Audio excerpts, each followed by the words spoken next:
शनिवारी कोल्हापुरात केंद्रीय गृहमंत्री अमित शहा यांची सभा सुरू होती। ऐन सभेतनं उपमुख्यमंत्री एकनाथ शिंदे उठले, फोन कानाला लावला आणि बोलत बोलत मंचावरनं खाली उतरले। त्यांना हा फोन पवनराजे निंबाळकर यांच्या खून प्रकरणाचा निकाल लागल्यानंतर आल्याची बरीच चर्चा झाली। आता हा फोन ओमराजे निंबाळकरांचा होता का, असाही प्रश्न विचारला गेला। कारण पवनराजे निंबाळकर हत्या प्रकरणाचा निकाल हा शनिवारीच लागला आणि डॉक्टर पद्मसिंह पाटील यांच्यासहित 9 आरोपींची निर्दोष मुक्तता झाली। निकाल ओमराजेंच्या विरोधात जाणं, शिंदेंना अमित शहांची सभा सुरू असताना महत्वाचा फोन येणं, इथंच ड्रामा थांबलेला नाहीये। ओमराजे पलटी मारणार का, ओमराजे एकनाथ शिंदेंसोबत जाणार नाहीत का, या चर्चांना उधाण आलं आणि मध्यरात्री 1 वाजता ठाकरेंचे 2 आमदार ओमराजेंच्या भेटीला पोहोचले। वरुण सरदेसाई जे मातोश्रीचे निकटवर्तीय आणि कैलास पाटील जे ओमराजेंचे जिगरी दोस्त, अशा दोघांनी ओमराजेंची भेट घेणं, आदित्य ठाकरेंनी केलेलं आवाहन, यामुळे प्रश्न पडला, ओमराजे माघारी फिरतील का, नेमकं घडतंय काय, ओमराजे खरंच माघारी फिरण्याचा निर्णय घेऊ शकतील का, पाहुयात आजच्या व्हिडिओतनं। नमस्कार, मी आरती आणि तुम्ही बघताय बोलभिडू। एकनाथ शिंदेंच्या शिवसेनेकडनं ऑपरेशन टायगर सुरू असल्याच्या चर्चा मागचे काही महिने सतत सुरू होत्या, पण मागच्या आठवड्यात घडामोडी वेगानं घडल्या। रविवारी उद्धव ठाकरेंनी मातोश्रीवर बोलावलेल्या बैठकीला ठाकरेंचे फक्त 3च खासदार प्रत्यक्षात उपस्थित राहिले, तर बाकीचे खासदार ऑनलाईन उपस्थित राहिल्याचं सांगण्यात आलं। त्यानंतर बुधवारी सकाळी ठाकरेंचे 6 खासदार शिंदेंच्या गळाला लागल्याची बातमी आली, ज्यामध्ये 1 खासदार ओमराजे निंबाळकर होते। पण ओमराजेंनी पवनराजे निंबाळकर हत्या प्रकरणाचा निकाल लागल्यावर आपली भूमिका स्पष्ट करू असं सांगितलं होतं। त्यामुळे निकालानंतर ओमराजे काय बोलतात याकडे सगळ्यांचं लक्ष लागलं होतं। पण त्यांनी आता आपण धाराशिवमध्ये जाऊन निर्णय जाहीर करू अशी प्रतिक्रिया दिली आहे।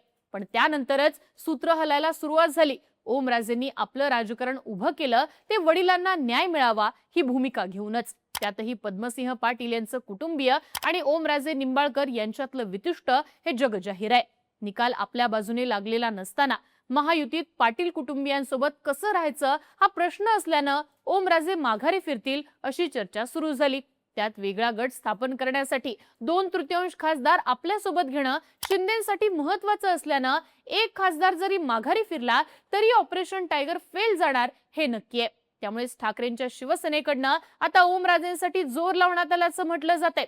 कारण मध्यरात्री 1 वाजण्याच्या सुमारासच ओमराजेंच्या पुण्यातल्या निवासस्थानी ठाकरेंचे आमदार असणारे कैलास पाटील आणि वरुण सरदेसाई या दोघांनी त्यांची भेट घेतली आहे। या तिघांमध्ये जवळपास 1 तासभर चर्चा झाल्याचं सांगण्यात येतंय।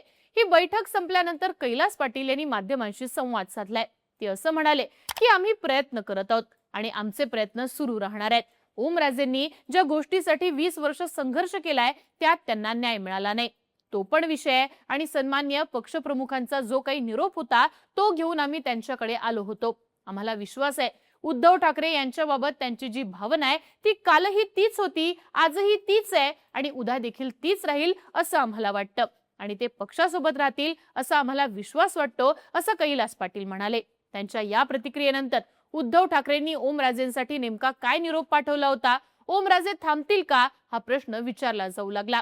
बातम्यांमधनं असंही सांगण्यात आलं की कैलास पाटील यांच्या फोनवरनं आदित्य ठाकरे आणि ओमराजे निंबाळकर यांच्यामध्ये चर्चा झाली आहे। तेव्हा आदित्य ठाकरेंनी सुद्धा त्यांना सूचक संदेश दिलाय असं बोललं जाऊ लागलं। तर ओमराजे निंबाळकरांची भेट घेतल्यानंतर आमदार वरुण सरदेसाई यांनी माध्यमांशी बोलताना सांगितलं की आज ओमदादांच्या संदर्भातील जो निकाल लागलेला आहे या निकालानंतर त्यांचा जो अपेक्षित निकाल होता तो लागला नाहीये।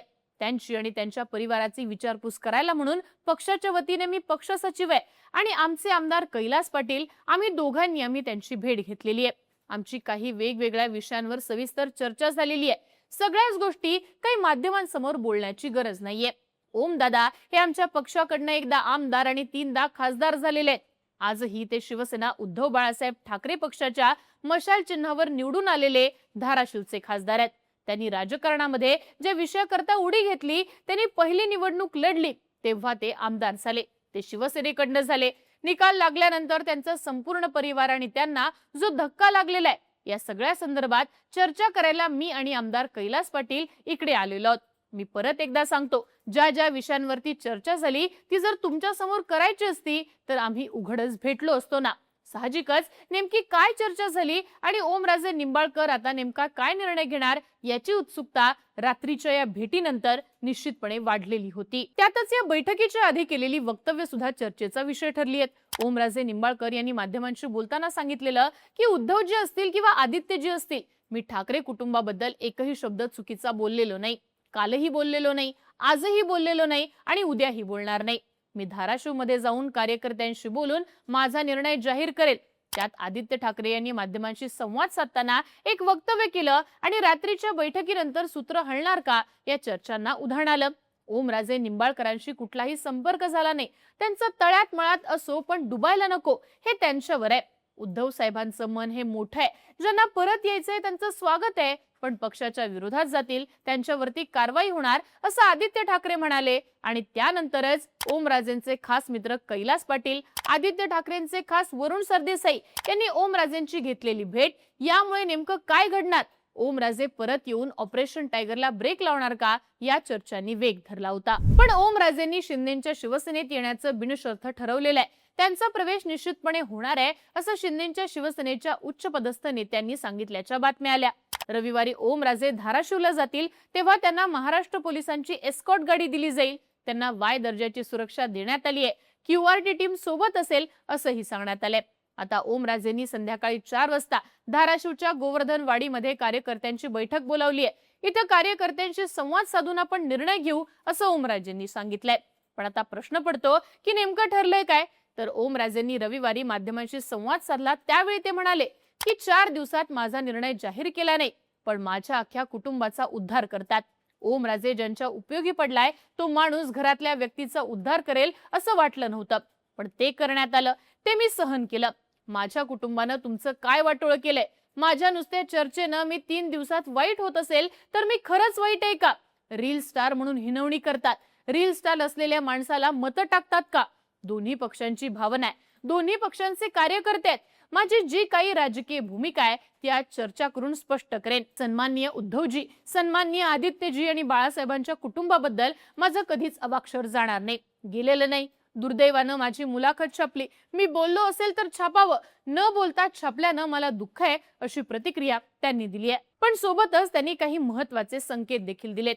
ते म्हणाले, लोकसभा असेल विधानसभा असेल यावेळी पैशांची ताकद असताना लोक पाठीशी राहिली. स्थानिक स्वराज्य संस्थांच्या निवडणुका झाल्या. माझ्या लोकसभा कार्यक्षेत्रात जेवढ्या पंचायत समित्या आहेत, नगरपालिका आहेत, त्यात एकही पंचायत समिती नगरपालिका निवडून येऊ शकली नाही. मी असेल, कैलास पाटील, प्रवीण स्वामी, सोपल साहेब असतील, आम्ही 24 तास लोकांना देतो. आम्ही त्यांच्यासाठी काम करतो. मात्र अशा स्थितीत मशाल चिन्हावर उभ्या राहिलेल्या आमच्या लोकांना पराभवाचं तोंड का बघावं लागलं? साहजिकच यातनं त्यांनी पक्षाला मिळणाऱ्या यशाबद्दल नाराजी व्यक्त केल्याचं सांगण्यात आलं.